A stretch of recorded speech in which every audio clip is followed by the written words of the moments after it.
Hi friends, there are two companies, company A and company B.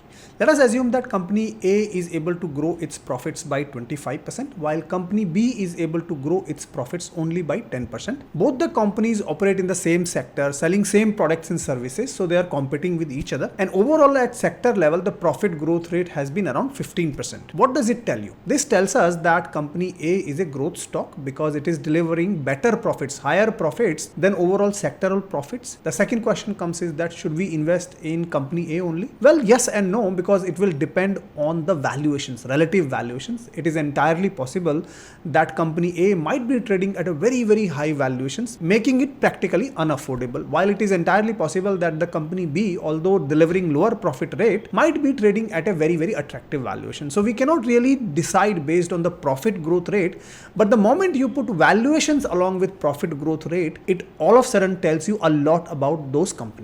So in this video, we are going to look at three different sectors and we are going to compare stocks within these three sectors and compare them on the basis of profit growth rate and their relative valuations. The intent of this video is not to give you sell or buy recommendations. The intent here is to teach you how to go about shortlisting companies while looking at the sectoral view. Extremely important point that investors miss out more often. So with that background, let's get this video started.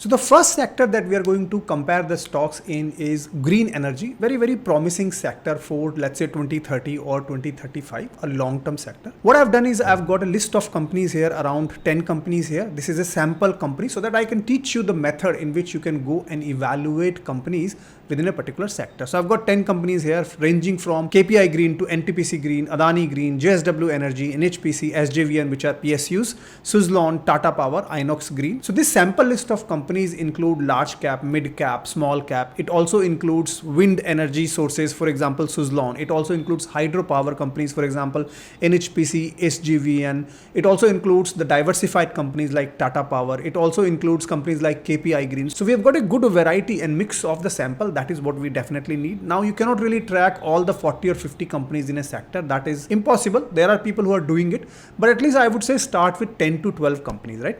Now the first thing here you note is the net profit trend here from FY19 to 25. Generally, you should take at least 5 to 7 years of net profit track record because it will tell you a lot about the company's consistency. I'll come to that in a minute, but what you note here is very quickly that if you look at FY25 column, you will note that the highest profits that have been generated by a company, here it is Tata Power 3971. These numbers might be slightly different, just a disclaimer from screener, okay?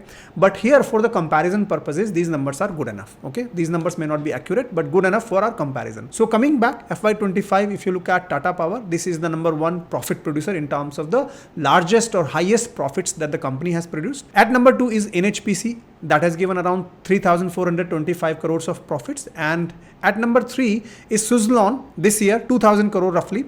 And JSW Energy is not far behind, around 1,951 crores of profits. That is in terms of the absolute.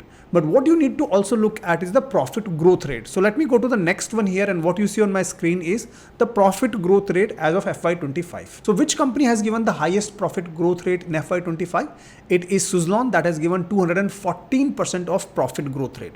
But important point you will also note by looking at this data is that Suzlon is a very lumpy company if you look at the last 5 to 7 years. For example, FY24, they delivered a profit degrowth of around 77%. Year before that, almost 1,527% of profit growth rate. Before that, minus 292% of degrowth in profit. So my point is Suzlon is a very lumpy company. By putting this data across, what you need to decide is, do you want to invest in a company that is very lumpy in terms of the profit growth rate or not? If you're okay with that lumpiness, because this lumpiness will bring volatility in the stock price. That's the main point you need to understand. All of a sudden, the stock price may jump very high. It might come down very quickly. These are the effect of lumpiness in a particular company. Now, coming back to the second company, which is the second company that has given the highest profit growth rate here, it is KPI Green, that has delivered 101% of profit growth rate. If you look back to this company from 21 onwards has given more or less consistent profit growth rate, and this profit growth rate is very huge. It is in 3 digits almost in FY21, 22, 23. 24, not 100% growth, more than 100% growth, but it has given consistent growth. Third company, if you look at, is NTPC Green, that has given 86% profit growth rate in FY25. And we don't have the data here because this company got listed very, very recently. But if you look at the previous year, it has given 101% of growth rate.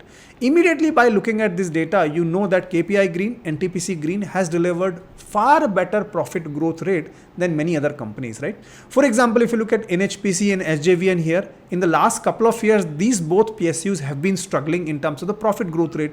Now, it doesn't mean these are bad companies. Potentially, these companies might become value buying depending on the valuations. Again, I'm not going into details of valuations here, but point here is that if you're looking for growth companies, clearly you can look at KPI Green as a shortlist, NTPC Green as a shortlist. Also Adani Green, if you look at 31% growth rate in FY25, but if you look at the past track record of last 5 years, you see good growth rate. At least there is no degrowth here. Of course, there is a lumpiness here as well. For example, FY21, huge profit growth rate of 1000%. And then next year, it is only 133%. I mean, it is only 133% in context with 1000% profit growth rate, right? Next year, 99%. Following year, 13% only. So there is definitely lumpiness here. But all in all, if you see KPI Green, NTPC Green, Adani Green, these three companies have delivered positive profit growth rate over the last 5 to 7 years. If you look at Tata Power, in the last couple of years, the growth has not been there hugely. It is 11%, 7%. This is what the intent of this data is, that it tells you which companies are growing faster than the sector and which companies are not. But ultimately, we also have to look at valuation. So for example, if I go to valuations here, this is a snapshot of the valuation at one point in time. This might change very frequently. I don't know when you're watching this video, but very quickly, if you look at the simplistic valuation metrics, for example, PE ratio here, PB ratio here, if you look at the PEG ratio here, what you note here is that NTPC Green as of now is trading at around 159 PE. Adani Green is trading at around 87. KPI Green is trading at around 33. Industry PE is at 40. So you now know from a relative valuation perspective and for the growth that we have seen in the profits, which company is looking better in terms of the PE ratio. If you look at the PB ratio here, Adani Green is trading at around 13 PB. That is very, very high as compared to industry PB. NTPC Green, much better, 4.79. KPI Green, even much better, 3.98, right? This way, you can do the pair comparison and you can shortlist companies. Once you shortlist the company, then you have to do deep dive analysis of that particular company. Why?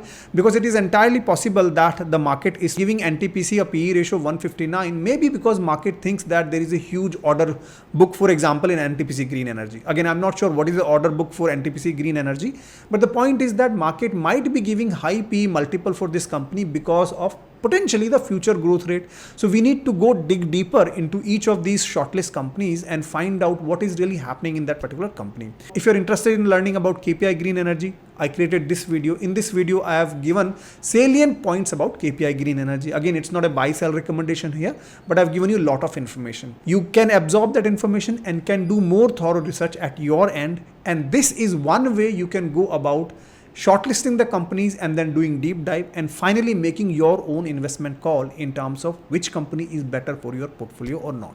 Hopefully, in this last few minutes, you've learned a lot about green energy sector as such in terms of which companies are doing better from a profitability perspective, from a valuation perspective. And if you like this analysis, request you to hit the like button.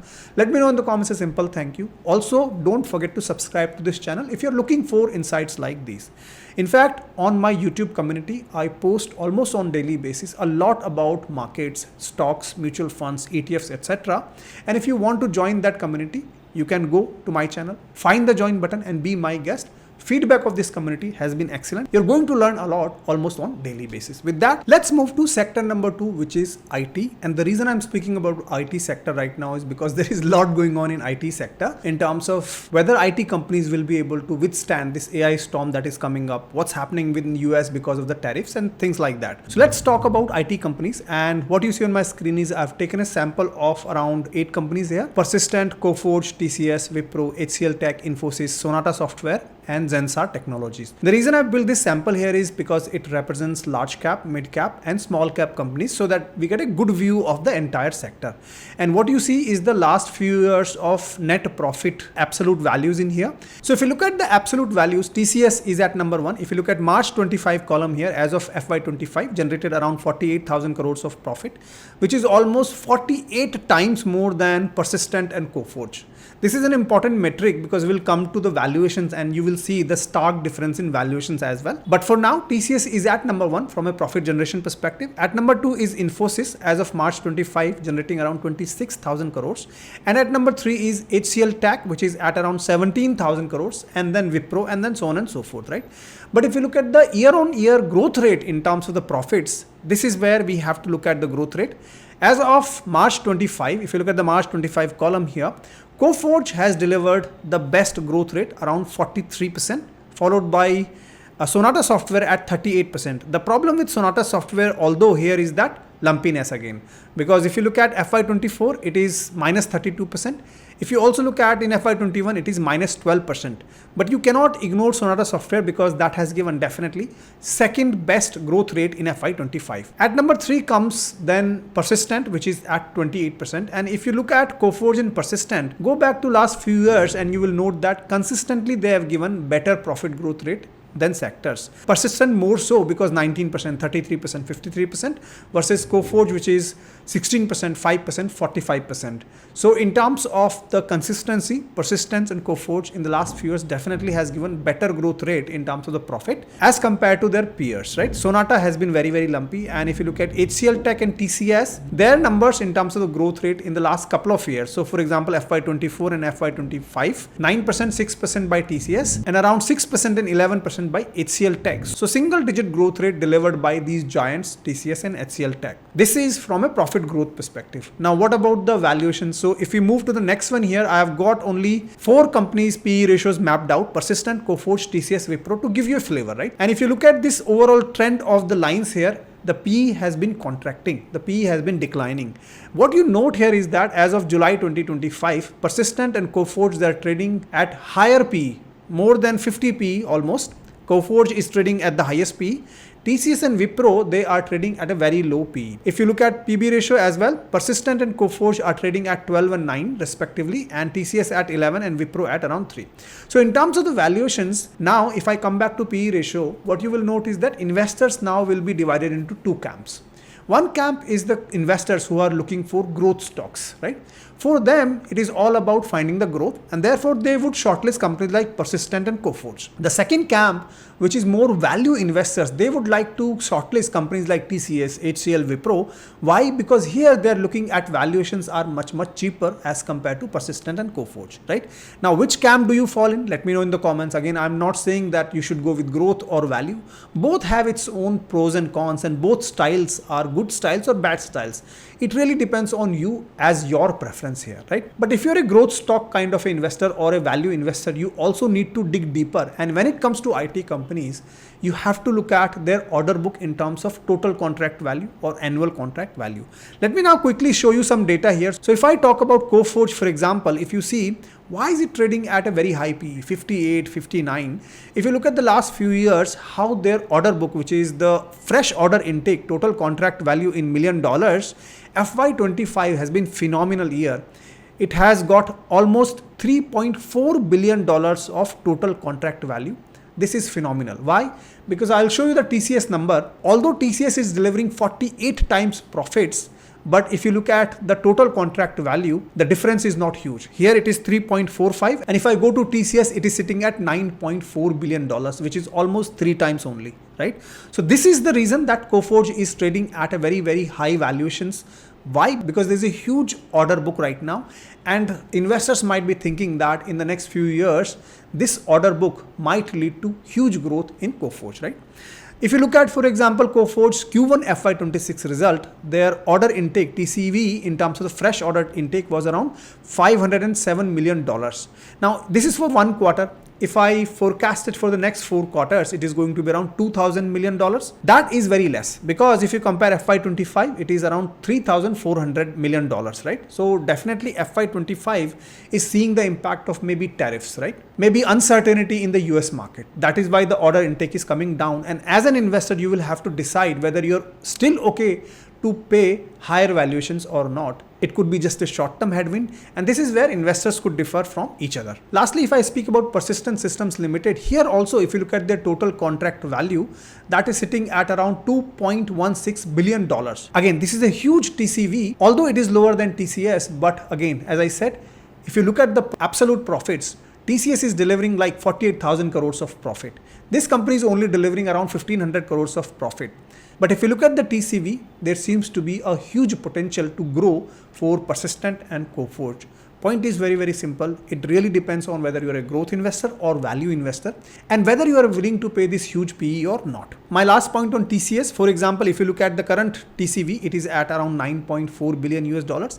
And if you look at the trend of the last few quarters, what you note is that this TCV has come down. In Q4 FY25, it used to be around 12.2 billion US dollar. It has definitely come down to 9.4 billion dollars. So definitely overall the sector is facing headwinds in Q1 FY26. But will it continue or not? We don't know. This is where, as an investor, you will have to decide which company you want to shortlist for your investment. And also you will have to dig deeper in terms of their management capabilities, their technologies, their AI models, and many other things before you take decisions. But hopefully this data would have given you a lot of insights about the IT sector. Let's now move to sector 3, which is PSU banks. And this is the most confusing sector in my view. Why? I will reveal it in few minutes time. So first of all, what I've done is I've taken around 7 companies from PSU banks perspective. Bank of Maharashtra, Bank of Baroda, SBI, which is State Bank of India, Canara Bank, PNB, Indian Bank and Union Bank, right? So a mix of large cap, mid cap, small cap stocks here. What you note here is the absolute profit in the last few years. And you will note very quickly that State Bank of India as of March 2025 has generated the highest profits of around 77,000 crores. This is almost 4 times more than the next one, which is Bank of Baroda at around 20,000 crores. So huge profit generated by SBI, right? At number 3, you can count, for example, PNB at around 18,000 or Union Bank around 18,000. Very, very similar. Even Canara Bank is at around 17,000. So these 3 companies are almost at number 3. Minor differences here and there, but this is the picture as of now. More importantly, if you go to the growth rate here, this is where it gets really, really confusing. Why? Because every year there could be a different winner here, right? For example, in FY25, if you look at it, PNB has delivered the best profit growth rate of 103%. In FY24 also it did well, 172% profit growth rate. FY23 it did not do well at all. Here Bank of Maharashtra delivered the best profit growth rate, 126%. If you look at FY22, it is Bank of Baroda, which is 407%, followed by Canara Bank at 112%, and then followed by Bank of Maharashtra. My point is very, very simple here. If you go and find out different years, the growth rate is very, very different. And in a particular year, you might find a different winner altogether, right? Therefore, there is a lot of confusion here. Now, there could be various ways of looking at PSU banks. One of them is if you look at the pattern, all of these banks have delivered substantial PAT growth rate in the last few years. So one could argue that rather than looking at each of these companies, I might invest in, let's say, PSU banking index, right? Now, again, this is not a recommendation, but I'm just telling you the way investors could approach these various scenarios. Second hypothesis here could be that rather than looking at growth rate in 20 or 21, I would like to look at growth rate the recent times, maybe 24, 25. And I would like to focus on the companies or shortlist those companies that have delivered highest growth rate in the last couple of years. Therefore, you might want to shortlist companies like, for example, PNB here, Indian Bank here, Bank of Maharashtra here, or Union Bank, because these 4 has given the best growth rate in terms of the profit. But then comes the valuation. So let's have a look at the valuations. If I go to the next one here, what you see is the simple PE ratio, PB ratio, PAG ratio. For banking, we typically use PB ratio more because earnings could vary because of provisions and many other reasons. So therefore, if you look at the PB ratio of these companies, again, there is more confusion. Why? For example, Bank of Baroda, Punjab National Bank, Union Bank, Canara Bank, if you look at their PB ratio here, first of all, these 4 banks are trading at a lower price than its book value. So can I call them undervalued? Well, theory says yes, 100% you can call them undervalued as per the theory because their PB ratio is less than 1, 0.81, 0.86, 0.86, 0.92. And also if you look at the difference, this is not a huge difference, right? This is why I said there is a lot of confusion when it comes to PSU banks. Which bank is better? Which bank is not better? From a profit growth perspective, there is a confusion. We saw that every year it might change. And from a valuation perspective as well, all of these 4 banks, Bank of Baroda, Punjab National Bank, Union Bank, Canara Bank, they are looking much better from a valuation perspective, right? Therefore, the next level of degree here will come is that you will have to go deep down each of these 4 banks. For example, if you shortlist them, you will have to look at maybe their individual parameters. For example, NIMs, net interest margin. For example, CASA. For example, their NPAs. These are the things that you will have to look at. You will also have to look at the management commentary in terms of what are their FY26 targets. For example, if I show you the Punjab National Bank's data here, this is the guidance that Punjab National Bank has given for FY26, and this is how they're tracking at the minute as of June 2025, right? So for example, credit growth, they are guiding for 11 to 12%. How much they did in June 2025? 9.84%. Could they catch up in the next 3 quarters or not? You will have to look at the management commentary. This is how you would have to go about looking at shortlisting the stocks. And once you shortlist the stocks, you might then go into deep dive. Coming back to this screen here, State Bank of India, I forgot to talk about that their growth rate is not low. I mean, because their profit is huge. For example, if I come back here, their profit is at around 77,000 crores, almost 4 times the next one, which is Bank of Baroda, 20,000 crore. But they're able to grow their profits at around, let's say, 10% in FY25, 26% in FY24.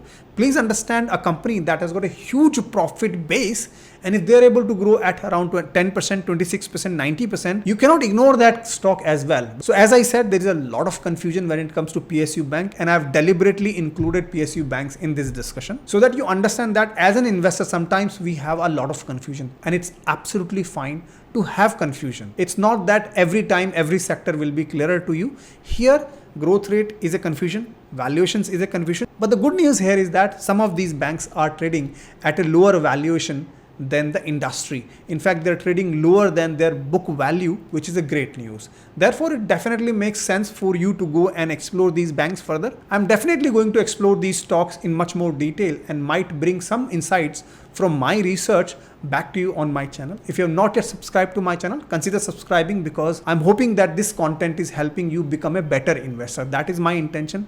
I do not have any interest in giving you buy or sell recommendation, or for that matter, any stock tips. My intent is to bring you data, bring you insights so that you become a better investor. If you want to learn on a daily basis, you can also consider joining my YouTube community. That's the community where I teach almost on a daily basis. I hope you enjoyed this video. If you did, press the like button. Let me know in the comments a simple thank you. And I look forward to seeing you in my next video. Until then, keep rocking.